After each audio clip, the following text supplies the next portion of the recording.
Hey everyone, thank you so much for stopping back by. My name is Tia. It's Friday. Happy Fibro Friday. We made it through a week. I hope the week was great for you. And if it wasn't, I hope you have a bomb weekend. You deserve it. Do something fun. It's the weekend and the weather is still in our favor for most of the United States. So have fun with that. If you're new here, welcome. If you're not new here, welcome back. I talk about scent, beauty, writing stuff, fibromyalgia every single Friday. So if that interests you, please subscribe. And if you enjoy the content, please like and leave a comment. I love to interact. So today, as you saw from the title, we're talking about fibromyalgia and neuropathy.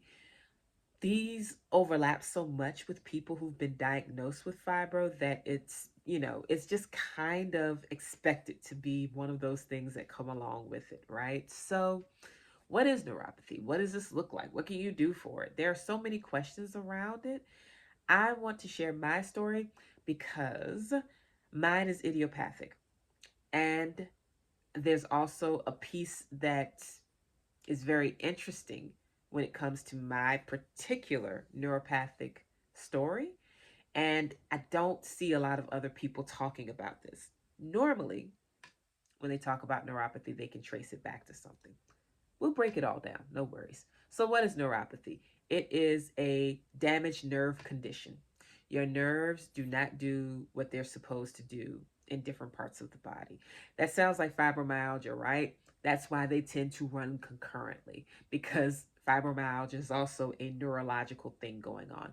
Particularly for neuropathy, you notice most of this in the majority of cases. The worst of the nerve damage is where the nerves are at their ends. The ends of your nerves are in the soles of your feet and the palms of your hands.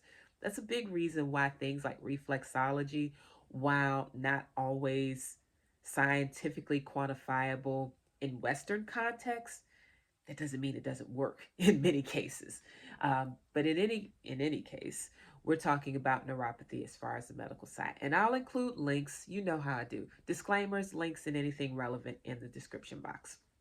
So you have this issue where the ends of your nerves are doing weird things. They are not behaving as they should.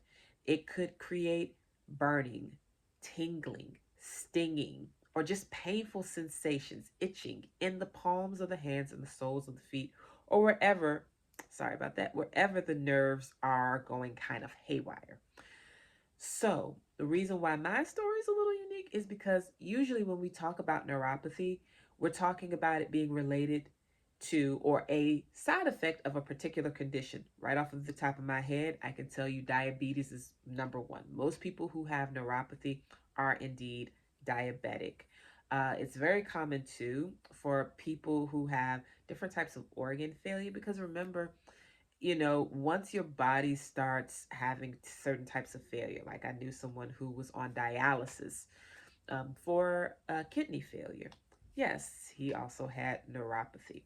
It's very common once systems start to fail within the body or organs start to fail that neuropathy might be following in short order. Mine is very unique because it is idiopathic, meaning they really can't prove where it came from. And trust me, I've tried to get them to prove it, and they can't. They do test for it at a neurologist, which I have an excellent one. He did all of his assessments for it, and he did confirm yes, you do have neuropathy, but your blood work is fine. So it's clearly not related to something dietary or anything like that in me. There are dietary components for others that may affect it, just like there might be other health conditions that are influencing it. However, while I talked to him and he told me we don't know why, I told him my maternal grandfather, my mother, several of her siblings, and who knows how many of my cousins do the same thing with the itching hands and feet. And for those who are specifically American, though I wouldn't be surprised if this doesn't show up somewhere else either. In our culture, especially Southern American culture, if you have a palm of your hand that is itching, that is, especially your right palm, that's supposed to mean that you are getting money soon. If that were true, we'd be billionaires because all of our extremities itch like crazy. And for years, we were told, or at least led to believe, that it was some sort of weird eczema. It was so bad that way before I had a fibromyalgia symptom, way before I was diagnosed, of course, because I hadn't even had my first symptom of fibro yet, I had to tell so many, we'll say, I had to tell so many male friends that this was not a fungus. This was not athlete's foot. I don't have athlete's foot. You can't pass down athlete's foot genetically. This is not actually eczema. It doesn't matter how much I lotion my hands and my skin, which I absolutely hate oils on the palm of my hands and the soles of my feet. But I'm like, it does not matter because the itch is not on the surface of the skin. To have so many people try to tell you what you're experiencing is dehumanizing at its core. Off of soapbox. Anyway, I'm telling my neurologist, yeah, all of my family has this issue. They just thought it was some sort of really strange eczema because there were no other signs of eczema on the surfaces of their, hands and feet. And he said, if they all experience it and it looks like you, and they don't have those other underlying health conditions that could create it. I said, no, this is something they've known all their life. This has just been their way. He was like, oh, yeah, there is a genetic component that can't be ignored. So if you are someone who has a genetically inherited idiopathic peripheral neuropathy issue, hi, I'm part of your tribe. So we've gone over what it is. It's nerve damage. We've gone over how it shows up: stinging, tingling, itching, painful, burning sensations wherever the neuropathy happens, which for most people, hands and feet, soles specifically, palms specifically. So why is this a problem? It can wake me up out of my sleep. Truly, this has happened countless times where I am sleeping so comfortably and I get a tingle and I'm up and I'm looking for something to scratch with because it drives me up a wall and the sleep will not return until I address it. So other than, of course, scratching the itch or cooling the burning sensation, perhaps putting your hand on something like a piece of marble. If you had a piece of marble by your bed, that might be good if you have a burning sensation with that. It may not get rid of everything, but that may help. If you have tingling that feels like an itch, then maybe putting something, maybe scratching, maybe cooling, maybe moving the hands in a certain way may help. Pain, maybe a pain reliever, but here's the tricky thing about nerve pain: it doesn't respond to pain medication the way you might hope, as a general rule, not always.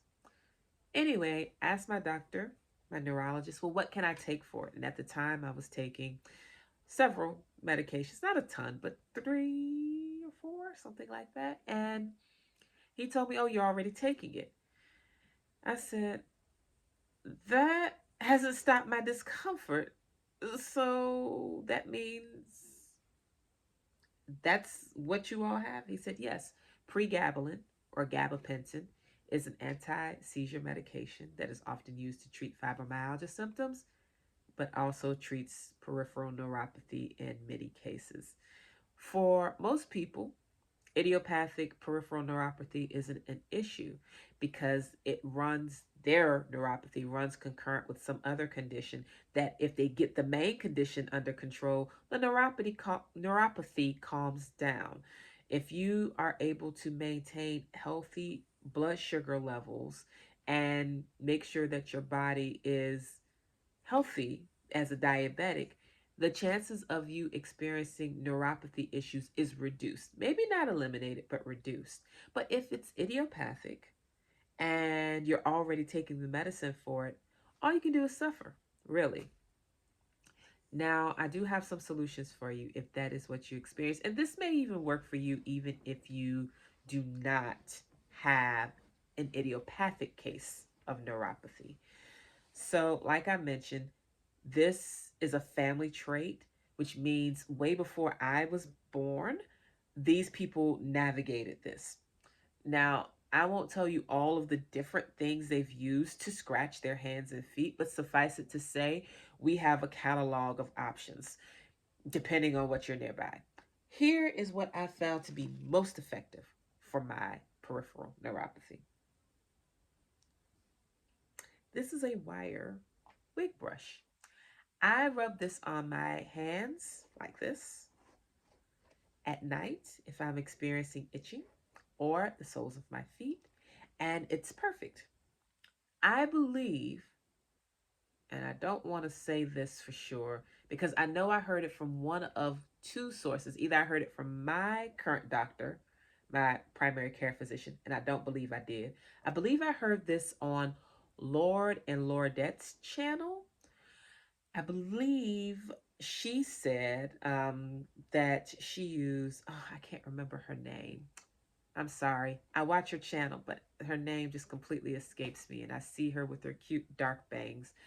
And Nicola says that she uses a clean toilet brush. Now, stay with me. Stay with me.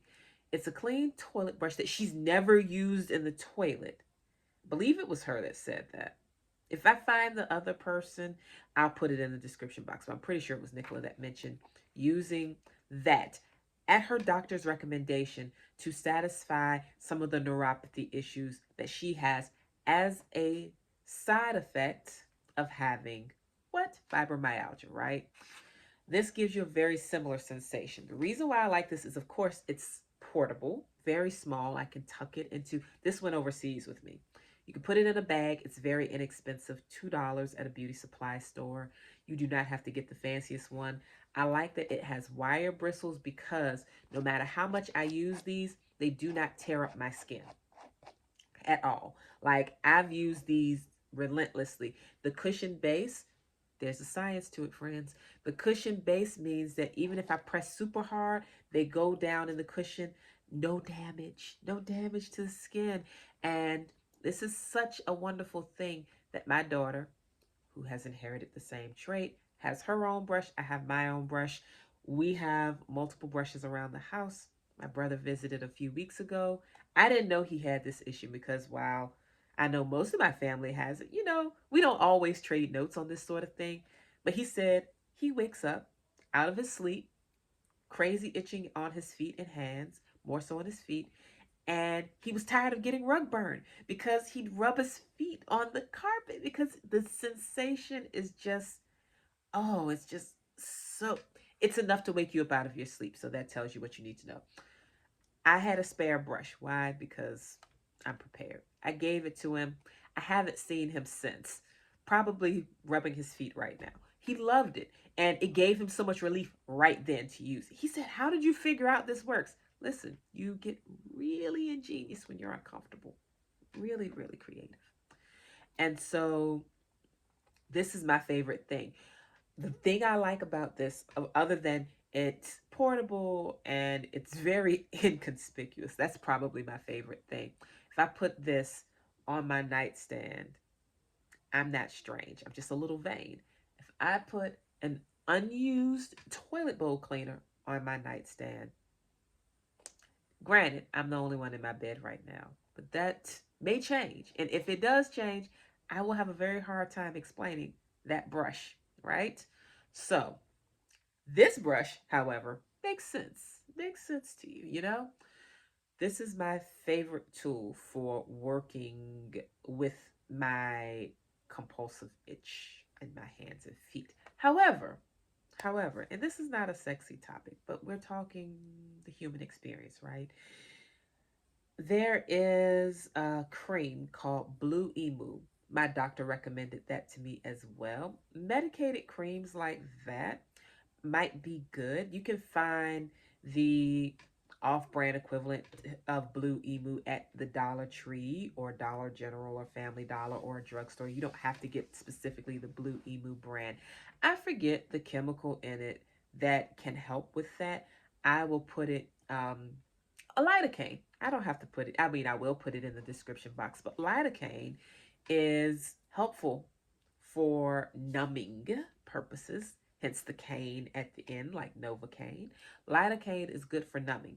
So if you put it on your hands and feet, if you don't hate oily substances like I do, you can put it on the soles of your feet, the palm of your hands, and it can give you some relief because it does kind of numb a little bit. It can also help depending on how the nerve issue is feeling to you, if it's burning or if it's stinging or tingling or whatever. It may give you some relief because that can also feel cooling in some formulations. So, something to consider either way, but you can use topical ointments and creams. You can also try things like antihistamine creams. It's not my favorite, but things that are designed like itching creams are good for those who may, just need something kind of light, like maybe you don't have the intense itch that I do, then you might be able to use something like that. But it's been an experience, you all. And now that I'm not on the pregabalin, yeah, I'm not taking anything for it. But fortunately, you can adjust the rest of your life to accommodate these symptoms. I know that some people notice that it's more intense when they eat more carbs. So perhaps cutting down on carbs might lessen the symptoms. That goes along with the thought of diabetics suffering from this a bit more disproportionately than others. But if you're idiopathic peripheral neuropathy person like me, it has nothing to do with your diet and very, very little to do probably with any other condition you have other than maybe the other condition intensifies it, but certainly not it running concurrent to it, except in cases of fibro where a lot of people tend to have those symptoms. And now I'm rubbing my hand with it because it feels amazing. But that is the long and short of my neuropathy story. And I hope that this little video about it helps someone. I hope that it answers your questions. If you have more questions about neuropathy, if I have resources, of course, I'll point you in the direction of them. But that is the long and short. Get you something to give you some relief. Ask your doctor about medications for it, possibly. And if it is not idiopathic, invest time and effort into getting the main symptom or the main disease or illness or condition under control so that you can get relief with the neuropathy symptoms. That's it. So I will talk to you all later. Please have a fabulous weekend. Take great care of yourselves because I got to see you next week. And I will talk to you all soon. Bye bye.